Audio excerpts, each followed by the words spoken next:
नमस्कार दोस्तों, आज की इस नई वीडियो में आपका स्वागत है। हम सुनाएंगे मौत के कुएं की कहानी। आज के आधुनिक दुनिया में इंसान ने कई चीजों का आविष्कार किया और विज्ञान के दम पर कई मुकाम भी हासिल किए हैं, पर इंसान अभी तक ये नहीं जान पाया कि मौत के बाद इंसान के साथ क्या क्या होता है। लोक कथाओं की माने तो कई जगह पर ये माना जाता है कि इंसान के मौत होने पर वह तारा बन जाता है। जैसे गांव बदलते हैं वैसे ही कहानियां भी बदलती है। बात कुछ साल पहले की है। मैं अभी अभी नहा कर लौटी थी कि खबर आई कि गांव के पुराने कुएं में कुसुम गिर गई है। देखते ही देखते ये खबर गांव में आग की तरह फैल गई। सबको कुसुम की फिक्र तो थी ही, पर सबसे बड़ी फिक्र उसके बच्चे की थी। कुसुम पेट से थी। दौड़ दौड़ी पुराने कुएं के पास पहुंची तो देखा वहां पर पहले भीड़ जमी हुई है। गांव के एक आदमी ने कुएं में छलांग लगाई और कुसुम की लाश को रस्सी बांधी, क्योंकि कुसुम को तैरना नहीं आता था और उसने दम तोड़ दिया था। उस समय वह पेट से थी। पानी में गिरने के बाद वह चीखी होगी, चिल्लाई होगी, पर पुराने कुएं में कम ही लोग पानी भरने आते थे, क्योंकि कुसुम का खेत कुएं के बगल में ही था, इसलिए उसका इस कुएं पर आना जाना लगा रहता था। पहले भी कई बार वह इस कुएं से पानी भर चुकी थी, पर इस बार उसके किस्मत में कुछ और ही लिखा था। लोग कुसुम की लाश को ऊपर खींचने लगे। जैसे ही कुसुम की लाश को ऊपर निकाला गया, उसके घर वाले फुट फुट कर रोने लगे। घर में नए मेहमान के आने की खुशी अब मातम में बदल चुकी थी।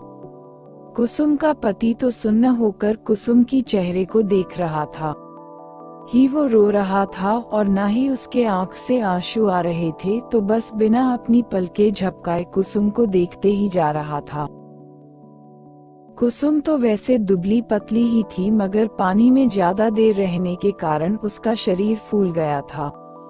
मैंने यह नजारा पहली बार देखा था। हालांकि मुझे डर लगना चाहिए था, पर मुझे डर नहीं लग रहा था, पर हाँ, एक अगल सी बेचैनी जरूर हो रही थी।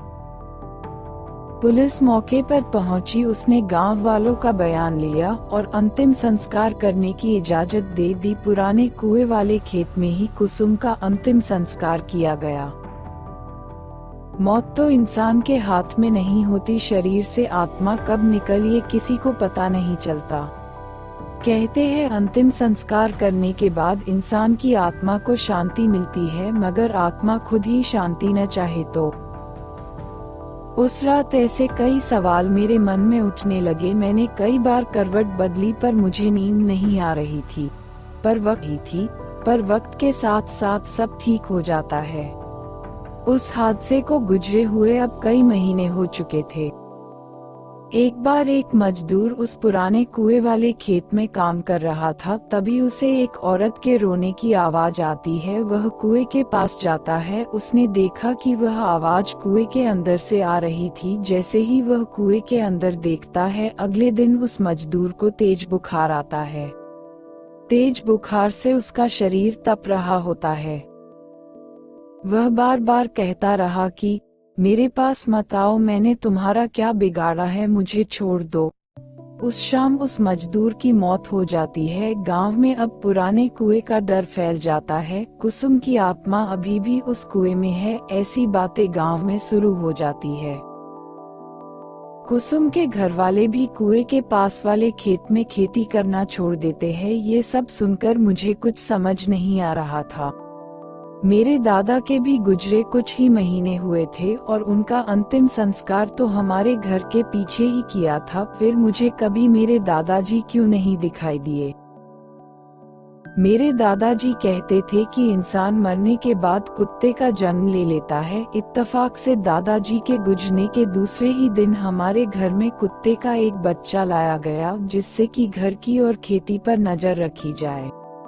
मन में सवाल फिर से उठने लगे। मुझे कई बार उस पुराने कुएं पर जाने की इच्छा हुई, पर डर के मारे कभी हिम्मत नहीं हुई। हालांकि हमारे घर तक आने का सबसे छोटा रास्ता उसी कुएं के पास से गुजरता था, पर ये सब होने के बाद हमने दूसरे रास्ते से आना जाना शुरू कर दिया। एक रात पिताजी बाजार से घर लौट रहे थे। आज उन्हें बहुत देर हो चुकी थी। बारिश का मौसम था, रात का अंधेरा और उसमें काले बादल। अचानक जोर से बादल गरजे और बारिश शुरू हो गई। पापा एक पेड़ के नीचे रुक जाते हैं और बारिश रुकने का इंतजार करते हैं। बारिश रुकने की बजाय और बढ़ रही थी। उसके बाद उन्हें पुराने कुएं के पास छोटा रास्ता याद आता है। मेरे पापा भूत प्रेत पर विश्वास नहीं करते थे। पापा पुराने कुएं के रास्ते पर चल पड़ते हैं। चारों तरफ अंधेरा और तेज बारिश की आवाज। पापा तेज चलने लगते हैं। तभी उनके पैरों के साथ पायल की आवाज आने लगती है। पापा एक जगह रुक जाते हैं तो पायल की आवाज भी शांत हो जाती है। पापा फिर से चलने लगते हैं। उसी के साथ पायल की आवाज भी आने लगती है। तभी उनके पीछे से कोई गुजरता है। वह पीछे देखते हैं तो पीछे कोई नहीं होता, पर जैसे ही वह आगे देखते हैं उन्हें कुसुम की आत्मा दिखाई देती है। उसे देखकर पापा की आंखें फटी की फटी रह जाती है। वह डर के मारे पीछे जाने लगते हैं और कीचड़ में फंसकर गिर जाते हैं। कुसुम की आत्मा धीरे धीरे पापा के पास आने लगती है। पापा अपनी आंखें खोलकर देखते हैं तो हमारा कुत्ता उनका हाथ चाट रहा होता है। पापा उसे देखकर राहत की सांस लेते हैं। पापा आसपास देखते हैं तो वहाँ कोई नहीं होता है। पापा कुत्ते के साथ घर आ जाते हैं। घर आने के बाद उन्हें ठंड लगने लगती है और बुखार भी आता है। अगली सुबह डॉक्टर की दवाइयों से उन्हें आराम मिलता है। उसके बाद वह रात का किस्सा सब घर वालों को बताते हैं। तभी मेरे ताऊ जी कहते हैं कि बड़े बुजुर्ग ठीक कह गए हैं, मरने के बाद इंसान कुत्ते का जन्म ले लेता है और यह कुत्ता और कोई नहीं बल्कि हमारे पिताजी, उन्हीं ने ही तुम्हारी उस आत्मा से रक्षा की है। फिर से मेरे मन में कई सवाल उठे, पर इस बार मैं समझ गई थी कि कई सवाल ऐसे भी होते हैं जिनका जवाब आज तक इंसान ढूंढ ही नहीं पाया। आपको क्या लगता है, मरने के बाद इंसान का आखिर क्या होता है?